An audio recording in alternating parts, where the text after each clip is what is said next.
Big ബോസിന് പുറത്ത് content റാണിയായിട്ട് മാണ വ്യക്തിയാണ് രേണു സുധി. നെഗറ്റീവ് ആയാലും പോസിറ്റീവ് ആയാലും സോഷ്യൽ മീഡിയയ്ക്ക് അകത്തും പുറത്തും അടുത്ത കാലത്തായി രേണു സുധിയുമായി ബന്ധപ്പെട്ട കണ്ടന്റുകളാണ് നിറഞ്ഞു നിൽക്കുന്നത്.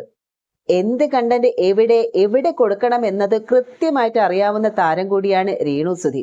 ഇത് തന്നെയാണ് രേണുവിന്റെ ബിഗ് ബോസ് പ്രവേശനത്തിന് പിന്നിലെ പ്രധാനമായിട്ടും കാരണമായത്.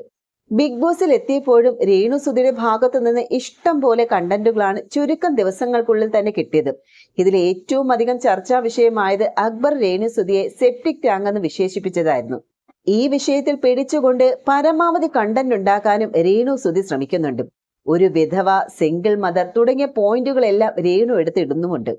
അതേസമയം തന്നെ രേണു സുധി ബിഗ് ബോസിൽ നിൽക്കേണ്ടത് ഓൺലൈൻ പ്ലാറ്റ്ഫോമുകളുടെ ആവശ്യമാണെന്ന നിരീക്ഷണവും ചില ബിഗ് ബോസ് പ്രേക്ഷകർ പങ്കുവെക്കുന്നുണ്ട്. അതിനുവേണ്ടി അവർ ചില അജണ്ടകൾ സെറ്റ് ചെയ്യുന്നുണ്ടെന്നും ലോൺ റൈഡർ എന്ന പ്രൊഫൈലിൽ വന്ന കുറിപ്പിൽ പറയുന്നുണ്ട്.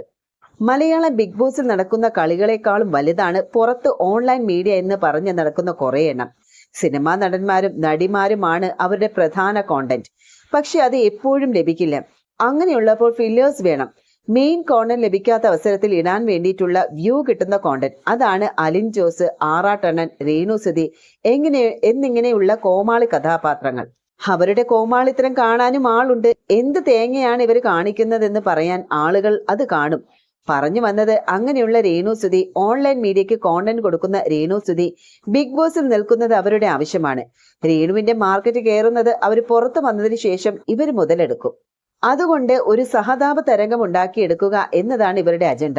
ഇവരുടെ പല പേജുകളും അതിനുള്ള പണിയെടുക്കുന്നതും തലയ്ക്കകത്തുള്ള ആൾ താമസമുള്ള ആർക്ക് നോക്കിയാലും മനസ്സിലാകും. അതിൽ വീണു പോകുന്ന കുറച്ചു പേരും ഉണ്ടാകും.